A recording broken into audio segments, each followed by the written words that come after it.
So I'm not too sure how familiar my young audience is with an individual like James Carville. No, he's not a naked mole rat. He's actually a Democratic Party strategist who worked for Bill Clinton previously.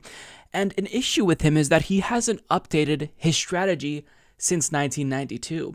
Now, a lot of us, we learned about him over the last summer or fall, actually, when he was on a panel with Kyle Kulinski, and he just basically browbeated Kyle Kulinski and talked about how horrible the progressive wing of the Democratic Party is.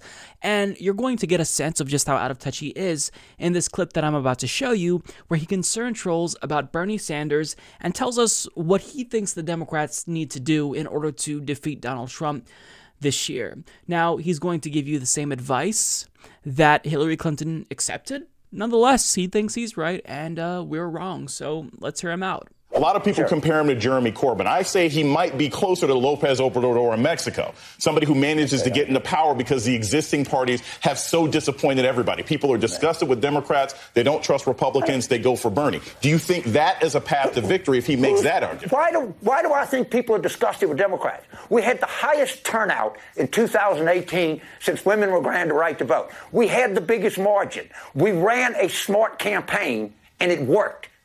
All right? It matters who the candidate is. It matters what a party chooses to talk about.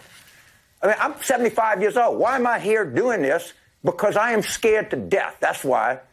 And we got to let's get relevant here, people, for sure. Okay. That's why I don't Lopez Obrador. All the Sanders people were taking pictures wishing Jeremy Corbyn the best. Oh, and they were mistaken. They were very mistaken, yes. Yeah, and I don't want to go down that path. Okay, all I've got for you, James, is Claire. Hey. I just love you. I love you too, and your analysis. If you look at the press corps went AOC crazy in the Iowa caucuses of liberal, it's too whatever. To combine the left side of the party, and I don't consider myself a liberal, by the way. I'm not a moderate, but they look, Senator Klobuchar and Buttigieg got a lot of votes.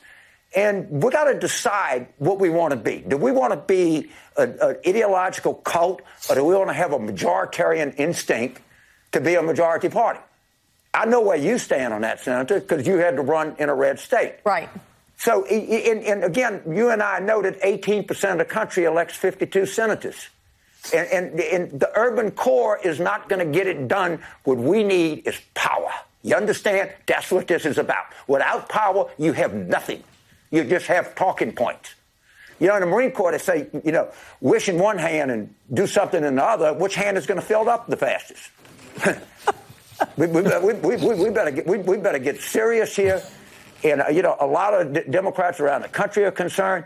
I know these donors they're not going to give a popsicle to the DNC right now. I can promise you that. No joke, listening to him speak is like nails on a chalkboard, possibly worst, because this is the most insufferable, miserable prick I've had the displeasure of listening to in quite some time, even for MSNBC standards. I mean, that was horrible. So, I mean, the first thing that you see is them compare Bernie Sanders to, Jeremy Corbyn, or talk about the affinity that we have for Jeremy Corbyn. And while ideologically, they may be similar, the problem with that equivalence is that Jeremy Corbyn overperformed the polls in the first election, and he lost because he didn't actually have a firm strategy when it came to Brexit. And James Carville says, look, I just don't want to go down that path. Okay, well, how about this? We'll promise you, James, that in the event Bernie's the nominee and, the United States votes to leave the EU, we'll have a real exit strategy. How about that? I mean, we have no Brexit equivalent in the United States. Jeremy Corbyn lost because he didn't take a firm stance there. Ideologically speaking, I mean, people agreed with his policies, but they just seemed to care more about Brexit. These are two different countries, so while we can draw equivalences between Bernie Sanders and Jeremy Corbyn on the policy, I mean, to say that that's exactly what's going to happen is laughable.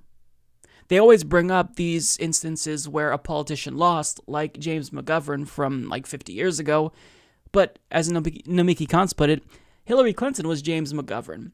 She ran the exact strategy that individuals like James Carville said that, the Democratic nominee should, and she lost. So why are we taking these people seriously? Why are we bringing them on MSNBC to pontificate about something that they're clearly wrong about? On top of that, he says, look, I'm 75 years old. Why am I here doing this? Because I'm scared to death. That's why. Okay, we're all scared of Donald Trump.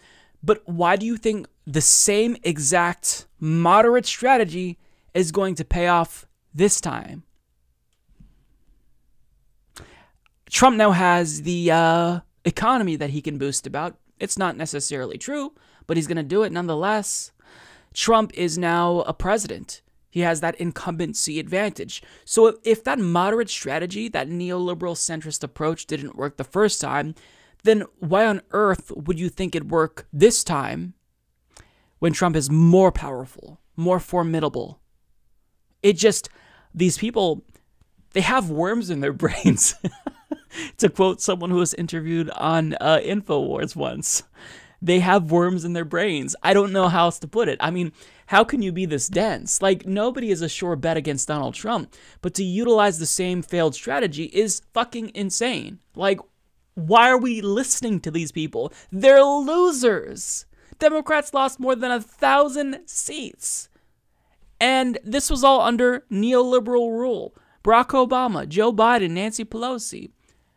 Why are we listening to them? Why isn't MSNBC bringing on people with different ideological perspectives and strategic views? I don't get it. Oh, it's because they probably want to lose to Donald Trump. Now, Claire decided to insert herself in this conversation just to tell James Carville how much she loves him. And then he goes on to give Claire McCaskill credit because she knows what type of campaign you have to win because she ran in a red state. Except, what happened in her race, James? Remind us, what happened when Claire McCaskill ran to the right in a red state? She lost. She lost. She literally embraced Trump's racist immigration policies, saying that, we need to stop them at the border. And now she's working for MSNBC.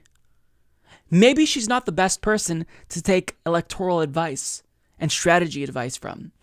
Just a thought. Now, on top of that, James Carville says, we've got to decide what we want to be. Do we want to be an ideological cult and have a majoritarian instinct to be, a majority party? It's funny because he calls it, having standards, an ideological cult, because we are very principled and disciplined. But to say, no, we have to be a majoritarian party, he disregards the fact that progressive policies are incredibly popular. Medicare for all, legalizing marijuana, ending the wars, a federal jobs guarantee, a Green New Deal, getting money out of politics. Every single one of these policies have majority support, not just within the Democratic Party, but among the general electorate. So if you truly want to be a majoritarian party, in other words, populist, then you should come to the progressive wing and talk about the policies that we're espousing, the things we're talking about, because that's what's popular. These people are so fucking stupid, I swear to God. Now, finally, he says, what we need is power. And we don't have that because we followed your strategy. We followed your exact strategy, the ticket to get power, and Donald Trump is the president of the United States, a reality television show star. He went up against the most electable centrist Democrat, did the exact strategy that you wanted, and Trump is the president. These people have no shame. I mean, it seems like the more wrong you are, the more merit you achieve in D.C. as a Democratic Party strategist. Look, whenever I see the label Democratic strategist, when anyone is talking on TV, I just automatically assume that this is one of the dumbest people in the country because it doesn't matter how wrong they are. The mainstream media still takes them seriously. They still treat them with the respect that they don't deserve. These people are proven losers. The 1992 third way strategy is no longer electorally viable, hence why Hillary lost. So it just makes no sense that this individual would be brought on MSNBC, the liberal network, supposedly left-leaning, but no, they really are just neoliberal, pro-corporate, and they say, give us your advice, and he says, let's do what Hillary Clinton did, essentially. I don't know what to say. DC people, the pundit class, the Democratic Party, they watch MSNBC.